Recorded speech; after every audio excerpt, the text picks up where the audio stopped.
सुंदरवन गांव, जहां शांतिदास नाम का एक भगवान का भक्त रहता था।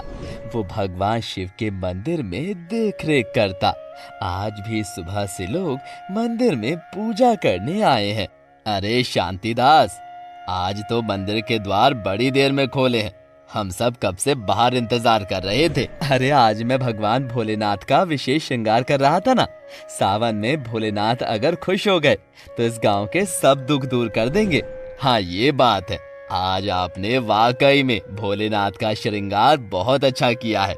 ये कहकर जल दूध चढ़ाने लगे और भगवान को मनाने लगे।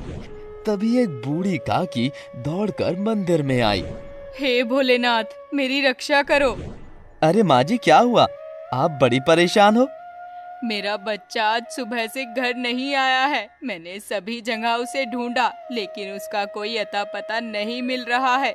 इसीलिए मैं भगवान के मंदिर आई हूँ। तुम अक्सर कहते हो ना कि भोलेनाथ बिछड़ों को मिला देते हैं, तो कहो ना अपने भगवान से मेरे बच्चे को ढूंढ लाए। हाँ माता जी, इसमें कोई शक नहीं है। भोलेनाथ दयालु हैं, तुम्हारी भी मदद जरूर करेंगे। और शांतिदास ने भोलेनाथ के सामने उस बूढ़ी काकी के लिए प्रार्थना की और उसे घर जाने को कह दिया। अगली सुबह उस बूढ़ी काकी को किसी ने बताया कि उसके बेटे का मृत शरीर नदी के किनारे पड़ा है। उसे जब अपने बेटे का मृत समाचार सुनाई दिया तो वो दंग रह गई और अपने बेटे की लाश को लेकर मंदिर में आई। लो शांतिदास, देखो तुम्हारे इस भोलेनाथ ने मेरे बेटे को ढूंढ कर ला दिया। देखो कितने भोले हैं तुम्हारे भोलेनाथ। माँ जी, ये तो भाग्य का खेल है। शायद तुम्हारे बेटे का जीवन यहीं तक था। अगर यहीं तक ही था तो तुम भोलेनाथ की महिमा का बखान क्यों करते थे? क्यों सबको झूठी तसल्ली देते हो? भोलेनाथ भोले होते हैं। आज मेरा बेटा मृत नहीं जीवित वापस आता, लेकिन नहीं, तुम्हारे इस भोलेनाथ ने मेरे बेटे को मार दिया। तुम भी ढोंगी हो और तुम्हारे ये भगवान भी। बंद कर दो इस मंदिर को, जिसने मेरे जीने का सहारा ही छीन लिया। उस भोले को भगवान कहलाने का कोई हक नहीं है। ये कहकर उस बूढ़ी काकी ने मंदिर के दरवाजे बंद कर दिए और शांतिदास को बाहर निकाल दिया। देखो, मैं जानता हूँ इस वक्त तुम्हारा क्रोध करना जायज है, पर मुझे अपने भोलेनाथ पर इतना भरोसा तो है कि एक दिन तुम इस मंदिर के द्वार श्रद्धा भाव से खुद खोलोगी आकर। इस मंदिर के द्वार अब कभी नहीं खुलेंगे। अब इस गांव में मैं किसी को इस भगवान की पूजा नहीं करने दूंगी। जाओ तुम सब यहाँ से। यहाँ कोई भगवान नहीं है, कोई नहीं है। उस बूढ़ी काकी ने सभी को वहां से भगा दिया और खुद उस मंदिर के सामने अपने बेटे के मृत शरीर को लेकर बैठ गई। इधर शांतिदास नदी किनारे बने शिवलिंग के पास जाकर भोलेनाथ की पूजा करते हुए बोला, हे देवों के देव महादेव, आज एक तेरे भक्त को तेरे होने का सबूत चाहिए। आज उस बूढ़ी काकी के मन को समझाओ प्रभु। अगर आज उसकी आस टूट गई तो कोई भी संसार में तेरी पूजा नहीं करेगा। ये कहकर शांतिदास शिवलिंग पर नदी से जल ले लेकर चढ़ाने लगा।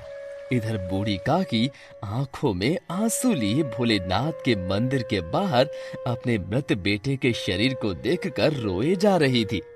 थोड़ी देर बाद रात हुई तो उस बूढ़ी काकी की आंख लग गई और अचानक उस मंदिर के पट खुल गए और स्वयं भगवान भोलेनाथ मंदिर से बाहर आए और उस बूढ़ी काकी के सर पर हाथ फेरा और उसके बच्चे को जीवित कर दिया।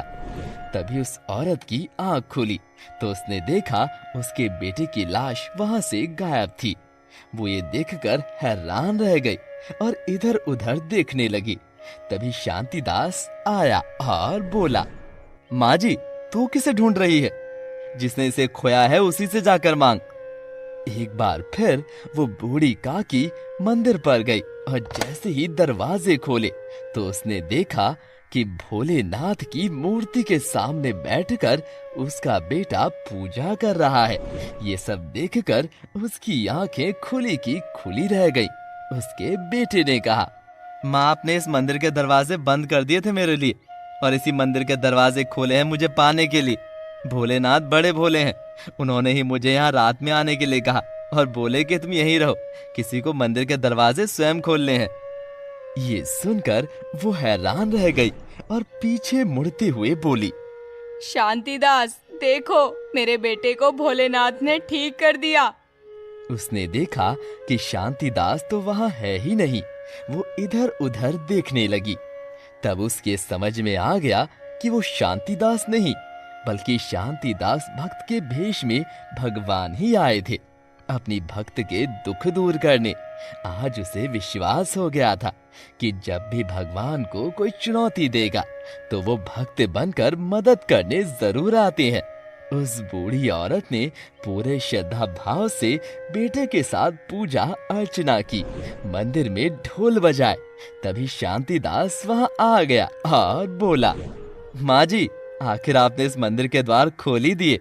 हाँ शांतिदास, आज मुझे भोलेनाथ ने तुम्हारे रूप में आकर मुझे दर्शन दिए हैं। मेरे बेटे को भी ठीक कर दिया है। तुम धन्य हो शांतिदास, जो भोलेनाथ ने तुम्हारे रूप में मुझे दर्शन दिए हैं। ये सुनकर शांतिदास भोलेनाथ के आगे नतमस्तक हो गया और बोला, हे नाथ, तुमने आज मेरे रूप में आकर इस बूढ़ी काकी को उसका बेटा लौटाया। आप धन्य हो प्रभु, आप धन्य हो। आप भक्तों के खातिर भक्त बनकर भक्तों की मनोकामना पूरी करते हो। तेरी जय हो प्रभु, तेरी जय हो। ये कहकर सभी ने मंदिर में खूब पूजा की और खूब भोलेनाथ को जल चढ़ाया। उस दिन के बाद से फिर कभी उस मंदिर के पट बंद नहीं किए गए।